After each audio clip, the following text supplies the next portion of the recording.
a coworker, a doctor, and they don't even question it. They just go with that information because they don't want to ruffle feathers, or I can't even identify how I feel. I don't know what I'm supposed to do, so I'm just going to do what somebody just told me to do. I wonder, now this is completely off course from the direction that I wanted to go, and that's usually how it happens for me. But when you said this, that you knew that there was this warrior inside of you, and you knew it because of your life journey, from your life path to that present moment.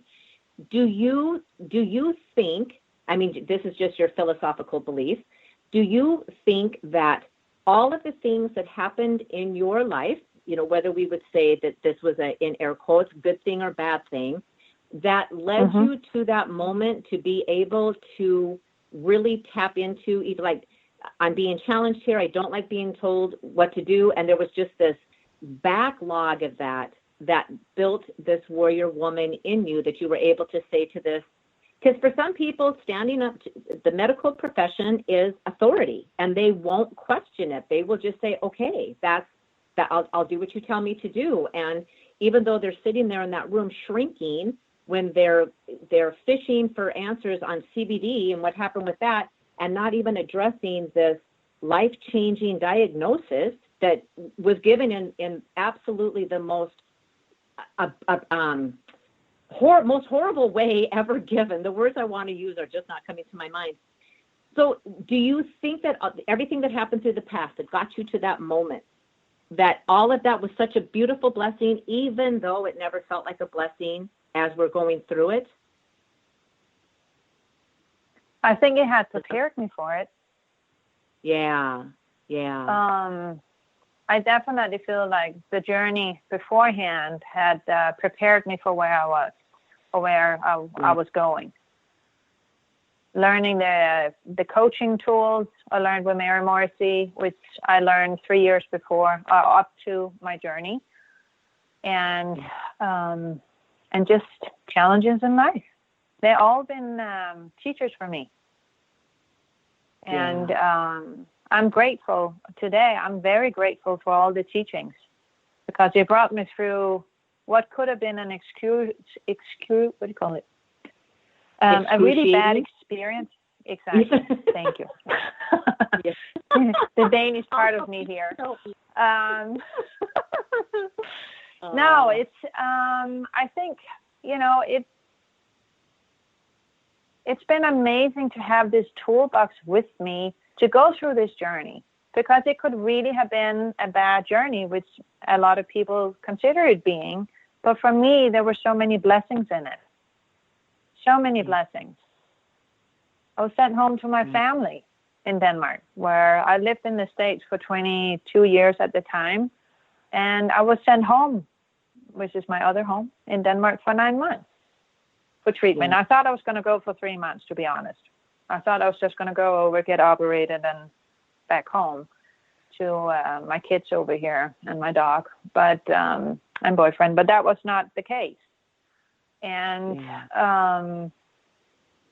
but the journey in Denmark and being part of that system has just been amazing. But I can tell you for a long time about that. Yes. And we're going to dive into that, to how it was that you ended up in Denmark, and the journey that took place over there, this journey through cancer that took place over there.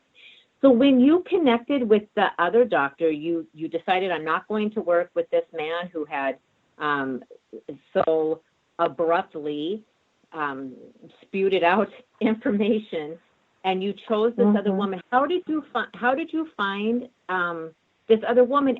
And at that point, was there a part of you that is just now almost protecting yourself? Because my first experience, I'm speaking as you, like, so your first experience with this was so abrasive, and now I have to make another phone call and go and be with another person. Was there a part of you that was nervous that was going to happen again, or, oh my God, like almost feeling not a victim, but maybe behind the 8 ball? Or was that warrior still up going like, you got it now. Like nobody's going to do that to me again. And it allowed you to stand more in your power. There was a part of me that was unsure, and yet I have worked so much on trusting and believing the last 4 years that I leaned into there can only be one better than him. And I was trusting that the universe would send me the person that would need to do it on me, that I would be okay with. So I called the place up, Advanced Radiology, up, and I told them a short story about what happened, and that I was looking for another person that would have more compassion with the patients or be more empathic. And they recommended her. Unfortunately, right now I don't remember her name, but she was a sweetheart, and she was the way I envisioned her: kind, thoughtful, explained everything she did, and all the time was talking to me and making sure that I was comfortable. And I was very grateful for her being sent my way. And she turned out also to be a person that I could call back later on once I got the results, that were able to explain the results to me the way I could understand it in detail. Because my OB-GYN couldn't explain the details because he wasn't sitting with everything in front of him, but he could just diagnose or relay the diagnosis to me that I had triple negative breast cancer. So I called her up and said, can you help me? I need to know more of the details of the biopsy. And she went over and beyond to help me and sat down and explained it. So very grateful, very grateful. Yeah. But it's about trusting. I think the journey when you're being put on the spot, if you will, like with breast cancer, it's about choosing, knowing you have a choice also who you work with. If you don't have good energies with one person, it's okay to choose another one. It's a choice that we have. Many people don't know that, or they're too scared or too frozen by the diagnosis. They don't know what to do, that they just go with who's there. Absolutely. Which leads me to the question of, I never even thought about that before. Were you by yourself when you got the news, or did somebody come with you? I had a girlfriend that was waiting outside. So at Advanced Radiology, you're not allowed to bring a person in to either room. Okay. So I got the message by myself. But I was okay. I was okay with it.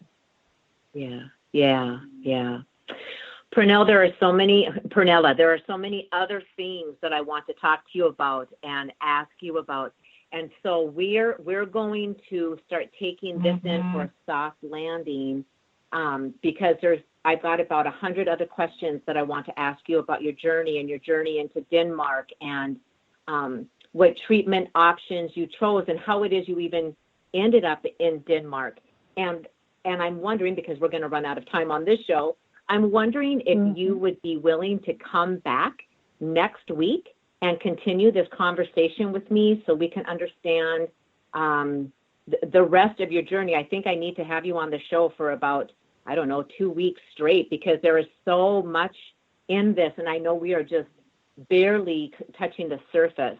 But if you would be willing to come back next week, I would love to dive deeper into this journey with you. How do you feel about that? I would love to come back. Absolutely. Mm-hmm. The more people we can help, the merrier. And I love to be here to support you too. Awesome. Thank you so much, Pernille. So that's what we're going to do, listeners. We're going to wrap up this call. We're going to come back next week, and we're going to dive in deeper with Pernille on this journey and find out blessings and gifts and struggles and challenges and everything that happened and where Pernille is at now. So please be sure to come back next week to hear part 2. And I want to thank you so much, Pernille, for being with me today. It's such a blessing. And we will be back next week to continue on with this. So for right now, if you want to say goodbye to the listeners, and on the next one, oh, you know what, Pernille, how do they contact you? How are the listeners able to get in contact with you if they want to work with you? Because you are a life mastery consultant and you are a dream builder coach. What's the best way to get with you? Well, thank you. They can reach me through info@PernilleHalbro.com. My name is spelled Pernille, Halbro, HALBRO.com. So it's info@PernilleHalbro.com. And it's been such a pleasure being here. Thank you very much for having me. Thank you so much. I am truly grateful. And listeners, please do not worry if you did not get Pernille's information, because it will be in the show notes and you will be able to contact her. Absolutely no problem. So thank you all so much for being here. Again, thank you, Pernille, for being here. And listeners, have a beautiful rest of your week. And be sure you join in on our next conversation, because you will be very pleasantly surprised. Bye-bye for now. Thank you for spending time with us today. Please go to nadahogan.com for show notes and other information you can use right away. If you like what you heard here, please subscribe to our show, and don't forget to rate and review right there on Apple Podcasts, Stitcher, Google Play, or wherever you get your shows. And don't forget to tell your friends about it. We'll see you next week.